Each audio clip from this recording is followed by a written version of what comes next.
भारत के जो विदेश मंत्री नेपाल आने वाले हैं और बालेंद्र शाह को भारत के भ्रमण के लिए और ब्रिक्स सम्मेलन में आने के लिए आमंत्रण करने वाले हैं, इनवाइट करने वाले हैं, ऐसा बोल रहे हैं। क्या बालेंद्र शाह जाएंगे वहाँ पर?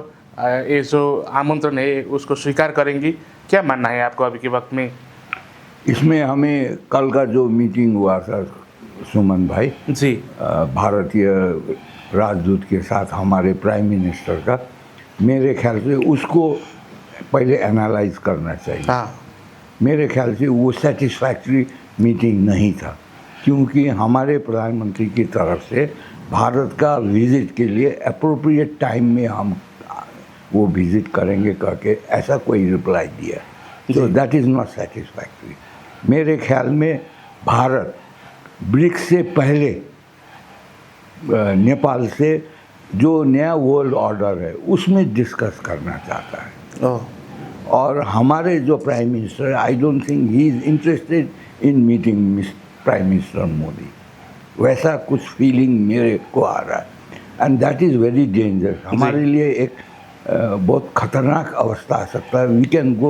वी कैन फेस एक्सीडेंट हो सकता है पॉलिटिकल। जी, तो उनको जाना चाहिए। मेरे ख्याल में अगर जयशंकर जी आते हैं और इनवाइट करते हैं और वो जाते हैं तो I think that will be a good move. Modi ji बात कर पाएंगे। इसका मेन मकसद यह है कि इस ब्रिक्स का समिट जो हो रहा है दिल्ली में, इससे एक नया वर्ल्ड ऑर्डर क्रिएट होगा, हाँ, वैसा मेरा फीलिंग है। जैसे जहाँ जहाँ मोदी जी गए हैं अभी रिसेंटली, जिस तरह से उन्होंने एड्रेस किया वहाँ के पब्लिक को, उससे ये चीज़ दिखाई देता है कि नियर फ्यूचर में most probably during this BRICS summit जी, a new world order will evolve from that summit। तो जी। उसमें नेपाल का क्या पोजीशन होगा, उसको सिक्योर करने के लिए भी ये भारत का visit before this BRICS summit was most essential. मैं तो शुरू से कह रहा हूँ।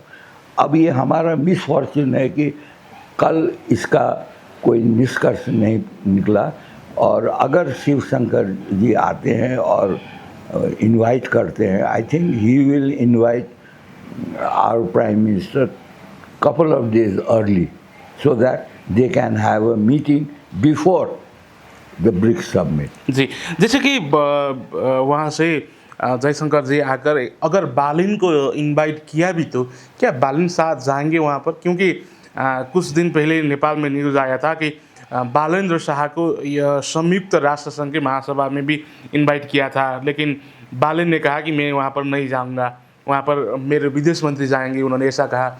अभी के वक्त में अगर ब्रिक्स सम्मेलन में नेपाल को इनवाइट किया तो भी क्या बालेंद्र शाह जाएंगे, नेपाल की प्रेजेंटेशन वहाँ पर रहेंगी? ये भी तो सवाल है अभी के वक्त में। यूएन का जनरल असेंबली जो है वो उतना इम्पोर्टेंट नहीं है नेपाल के लिए जितना ये पहले भी हमारे हेड ऑफ द गवर्नमेंट और हेड ऑफ द स्टेट नहीं गए हैं। जी, it has been represented by even our ambassador in Washington. जी, वो लोग भी रिप्रेजेंट किए। पर this summit, this is a next door summit, इसमें जो डिसीजन होगा वो हमें डायरेक्टली अफेक्ट करेगा, क्योंकि हम लोग चारों तरफ से भारत और चाइना से घिरे हुए हैं। जी, वी आर लैंडलॉक्ड, और even our air route we have to take permission from these two countries। जब नया वर्ल्ड ऑर्डर आ रहा है, हमको अपना जो पोजीशन है नया वर्ल्ड ऑर्डर में, वी शुड बी कंपनीइंग देम। हमें उनके साथ चलना चाहिए। अगर हम लोग छूट गए तब वो लोग जो डिसीजन लेंगे, it may not be favorable for us in certain ways।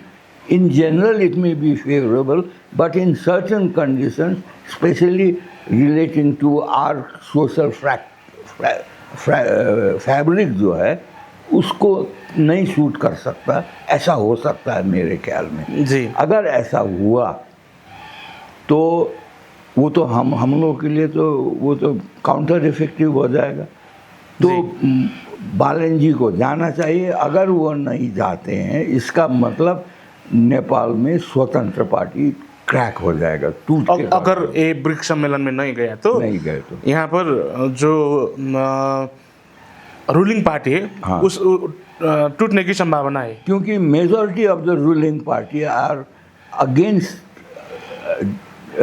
बालन और they are criticising Balen at present. जी वो लोग बालन के को क्रिटिसाइज कर रहे हैं। ऐसी हालत में वहाँ जाने से उनको कॉन्फिडेंस बढ़ जाएगा। उनको कॉन्फिडेंस अगर बढ़ गया तो अपने पार्टी को यूनाइटेड रखने में उनको एक पावर मिलेगा, शक्ति मिलेगा उनको। जी तो उनको इसके लिए भी जाना चाहिए, अपना पॉलिटिकल फ्यूचर के लिए भी जाना चाहिए, ये मेरा कहना है। अगर मोदी जी से मिल रहे बालन शाह और हमारा रिलेशन को सीमेंट कर दें तो उनका स्वतंत्र पार्टी के लीडर के हैसियत से प्राइम मिनिस्टर रहना एक प्रकार से गारंटी होगा। फिर भी नेपाल के कई सारे लोग, यहाँ के नेता और विश्लेषक कह रहे हैं कि अगर नेपाल वहाँ पर या बोलूँ ब्रिक्स सम्मेलन में जाएंगे तो वो सरासर देखें तो एंटी अमेरिका मूवमेंट है, और अगर यहाँ से नेपाल से कोई वहाँ पर गया तो ये नेपाल के लिए कई सारे बैक फायर हो सकते हैं, नेपाल को परेशानी झेलना पड़ सकता है, ऐसा बोल रहे हैं। क्योंकि अभी विश्व शक्ति राष्ट्र के रूप में अमेरिका है और उनके खिलाफ अगर नेपाल जाने की कोशिश करते हैं तो नेपाल को कई सारी परेशानी से जाना पड़ेगा, ऐसा बोल रहे हैं। इसमें कितना सच्चाई है देखिए अभी के वक्त में? हमें अभी के वक्त में हमें चाइना और भारत जितना इम्पोर्टेंट है उतना इम्पोर्टेंट अमेरिका नहीं है। जी मेरा ये मानना है। तो अगर जो लोग ऐसा कहते हैं दे आर एंटी इंडियन, वो लोग इंडिया और नेपाल का अच्छा रिलेशन नहीं चाहते हैं। वो लोग स्वतंत्र पार्टी को फूट करके भी यहाँ पर स्टेबिलिटी नहीं चाहते हैं। जी मैं तो इस चीज़ को एडवोकेट करता हूँ। तो अगर नेपाल में स्टेबिलिटी चाहिए तो हमें ये ब्रिक्स जो नया वर्ल्ड ऑर्डर आ रहा है उसमें हम लोग को सहभागी होना। We don't have an option. हम लोग चारों तरफ से घिरे हुए, उसमें हमें अमेरिका से क्या मदद मिलेगा?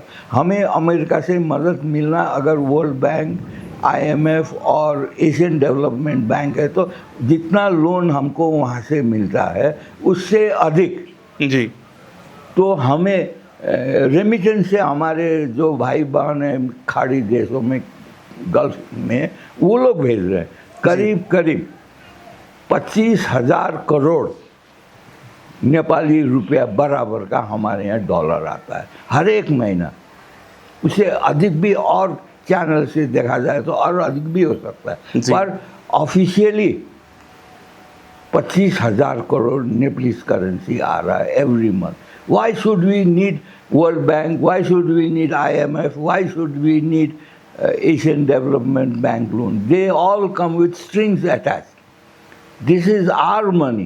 We can use it according to our requirement.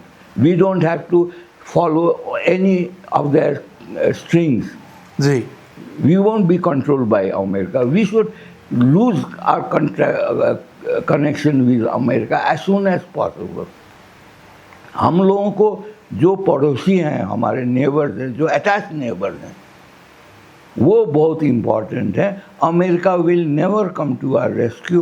We seen this in Gulf War, this Iran American war. So we should be very careful in developing a relation with specially India and then China. कई सारे लोग तो ये भी बोल रहे हैं कि अगर ब्रिक्स में गए तो नेपाल में कहीं से भी मिसाइल गिर सकता है, क्योंकि भारत को समर्थन किया या किसी के पास मैं इनके पास हूँ ऐसा दिखाने की कोशिश किया तो कहीं से भी नेपाल पर मिसाइल गिर सकता है, यहाँ पर कई सारे लोग मर सकते हैं, ऐसा बोलते हैं नेपाल के कई सारे विश्लेषक, पॉलिटिकल पार्टी के लीडर। नहीं, वो अमेरिका से क्यों डरना है? कैसे क्यों करेगा? उसको तो it has to come over India. जी तो इंडिया उसको इंटरसेप्ट करेगा ना, कैसे करेगा? That means direct war against India. Bharat के साथ लड़ने के लिए अमेरिका तैयार है। I don't think Trump is in that frame of mind. अभी ट्रम्प को बहुत प्रॉब्लम हो रहा है इवन इन अमेरिका। हाँ I don't think he can risk a war with Bharat. That जी। Will be his doom. तो उससे डरने की बात नहीं है। हाँ, जो लोग अमेरिका के तरफ से ये चीज़ नैरेटिव फैला रहे हैं कि हमें वहाँ नुकसान होगा अगर हम लोग ब्रिक्स में नहीं गए, हम लोग पार्टिसिपेट नहीं किए और भारत से हम लोगों का कोई ब्रिक्स से पहले कोई मीटिंग नहीं हुआ हमारे प्राइम मिनिस्टर के साथ मोदी जी का, तब स्वतंत्र पार्टी टूटेगा and then America will dominate us. जैसे वेनेजुला है वैसे ही हो जाएगा। We won't have any other place to go. दायां बायां हम लोग हाथ नहीं चला सकते हैं, हमें कोई मदद नहीं करने वाला। उस वक्त अगर यहाँ पर मिसाइल गिरना शुरू हो गया, अमेरिकन फाइटर प्लेन आना शुरू हो गया, तो नेपाल तो जैसे आज गाजा है उससे भी बुरा हाल होगा जी। वो। That will be a blunder. जो लोग ये फैला रहे हैं narrative, they are not only anti Modi but they are anti Nepal also. I don't think that. अगर किसी ने ब्रिक में जाने से नेपाल के प्रधानमंत्री को रोकने की कोशिश किया है तो वो नेपाल के खिलाफ भी हो सकता हाँ, है। वो आपने ऐसा कहा। एंटी मोदी नहीं होगा, एंटी नेपाल होगा। क्यों ऐसा होगा, आप बताइए। तो हम लोग सर्वाइव कैसे करेंगे? जी। क्या हमें अमेरिका जो हमारा डे टू डे रिक्वायरमेंट है वो सप्लाई कर सकेगा? कैसे सप्लाई करेगा? We are landlocked. अभी हार्मोज जो है, strait of Hormuz, who is controlling it? वैसा अगर स्टेट हो गया, वो होने नहीं देगा अमेरिका।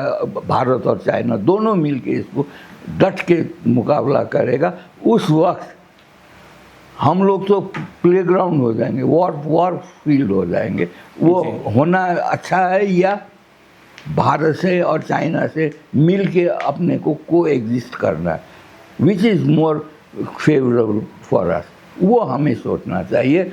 मेरे ख्याल में ये जो एंटी मोदी सेंटिमेंट जो में खेल रहे हैं, अमेरिका इसी के ऊपर तो खेल रहा है। Even China to some extent is playing on that sensitivity. तो उसको हमें जितना जल्दी हो उसको एक ही व्यक्ति उसको उस नैरेटिव को माइनस कर सकता है या पब्लिक से उसको दिमाग से उठा सकता है, वो है प्राइम मिनिस्टर। उनको मोदी जी से मिलना चाहिए। जी, जैसे कि अभी बालेंद्र शाह ने जब वो प्रधानमंत्री या बोलूँ प्राइम मिनिस्टर होकर नेपाल में आए थे, उनके बाद में उन्होंने कहा था कि मैं कुछ प्रोटोकॉल बनाऊंगा जिसको कूटनीतिक प्रोटोकॉल बोला जाएगा। ऐसा उन्होंने बनाया था, जहाँ पर उन्होंने अपने स्टैंडर्ड से नीचे के कोई भी लोग से मैं नहीं मिलूंगा, ऐसा उन्होंने जताया था। अभी के वक्त में देखें तो एक के बाद एक बालेंद्र शाह ने कई सारे बिजनेसमैन को मिल रहे हैं और राजदूत को मिल रहे हैं, पॉलिटिशियन को मिल रहे हैं, और कुछ दिन में ही अब भारत के विदेश मंत्री भी उनसे मिलने आने वाले हैं, ऐसा बोला जा रहा है। क्या अब बालेंद्र शाह नेपाल को नई दिशा में लाने के लिए, इंडिया के साथ हाथ मिलाने के लिए और कई सारे देश के साथ हाथ मिलाने के लिए तैयार हो रहे हैं? क्या दिख रहा है अभी के वक्त में नेपाल के सिनारियो से?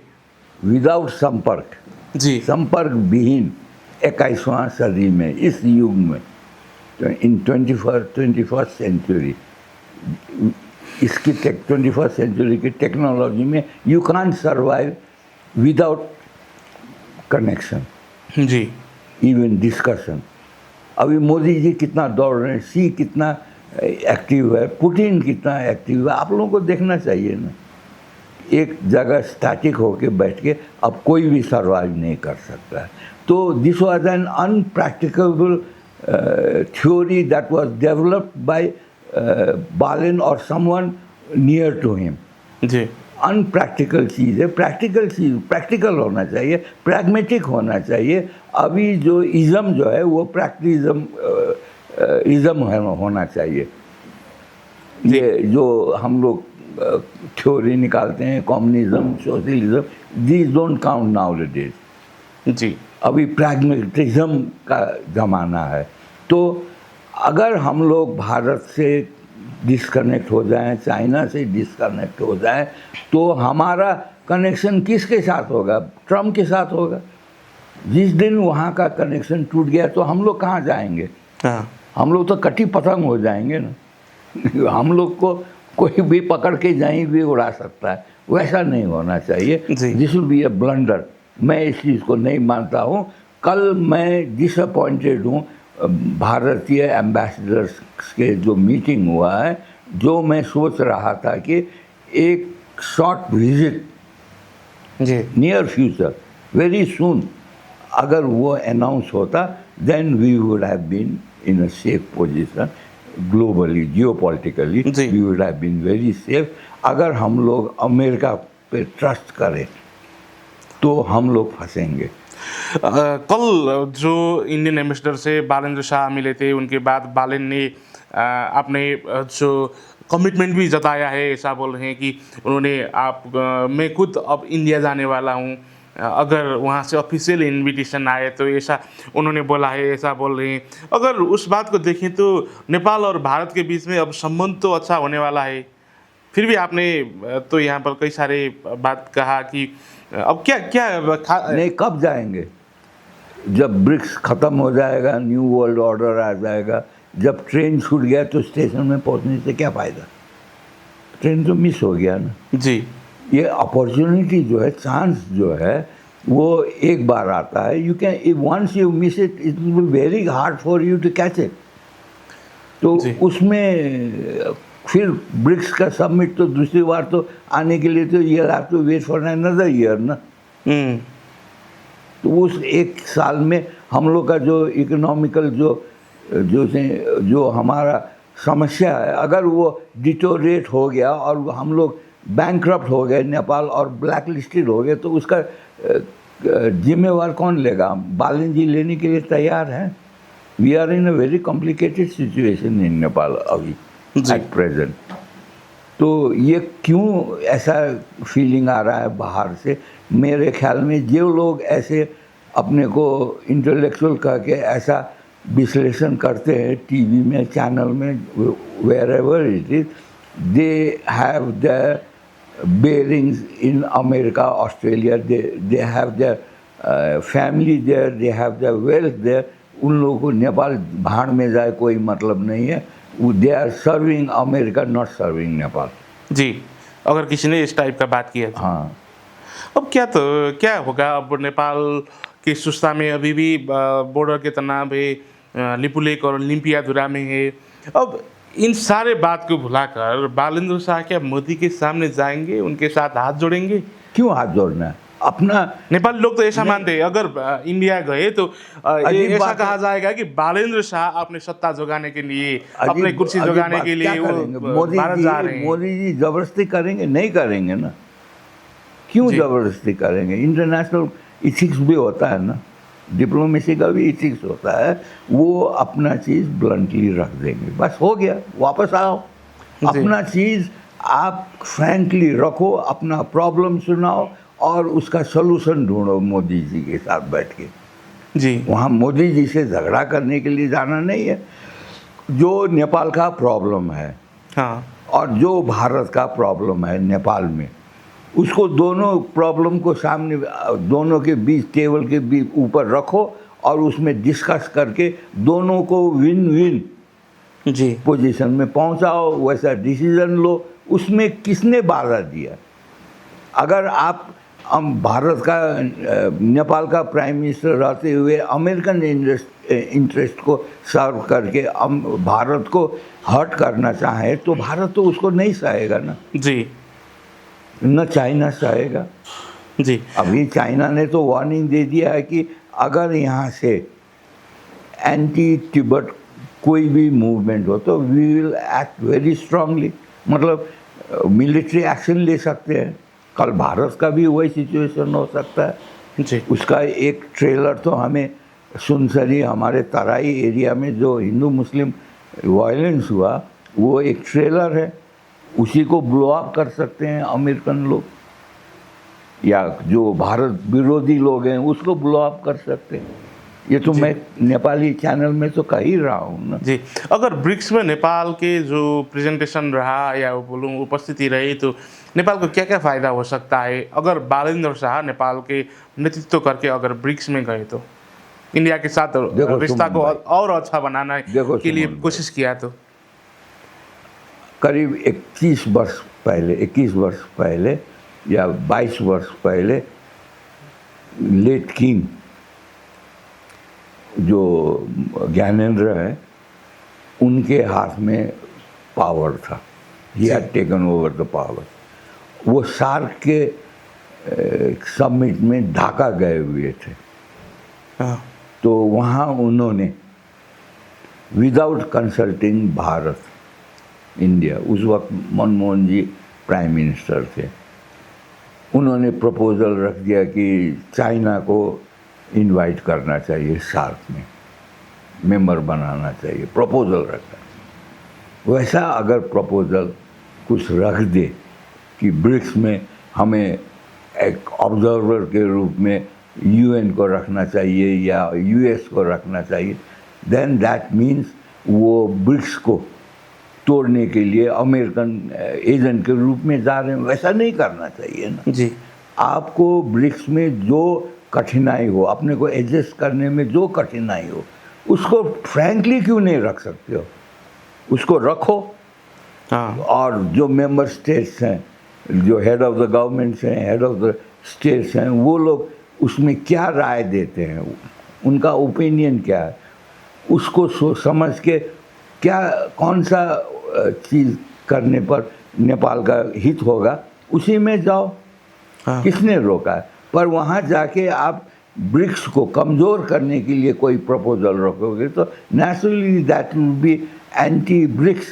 एंटी ब्रिक्स तो होना तो ठीक नहीं है ना। उससे अच्छा तो वहाँ ब्रिक्स में जाओ ही नहीं। जी। अगर नेपाल वहाँ पर गया तो क्या-क्या फ़ायदा होगा नेपाल को? या बोलूँ नेपाली जो यहाँ के लोग हैं, उनको क्या-क्या फ़ायदा हो सकता है? हमें जो ब्रिक्स से मिलना, जो हमें जो सहूलियत मिलना है, वो हमें मिलेगा। Will be partners in development of this region, not only Nepal but China और भारत का, दोनों देश के डेवलपमेंट में हम लोग पार्टनर होंगे। We will be shareholder, we stakeholder. हमारा इकोनॉमी मजबूत होगा, हम लोग आगे बढ़ेंगे, प्रॉस्परस होंगे, हमारे यहाँ शांति होगा, स्थिरता होगा, हमारा जो सॉवरेंटी है वो कायम रहेगा। अगर हम लोग नहीं जाते हैं तो everything will be in danger, everything will be in danger. We may not exist as a free country. ये मेरा मानना है। मेरे जो दर्शक है उनको मानने के लिए मैं फोर्स तो नहीं कर सकता हूँ। That is my analysis of this situation. जी, ओके सर, आपने ये आपका कीमती वक्त देकर हमारे साथ बातचीत किया इस समय, और इस बातचीत के लिए आपको बहुत सारा धन्यवाद सर।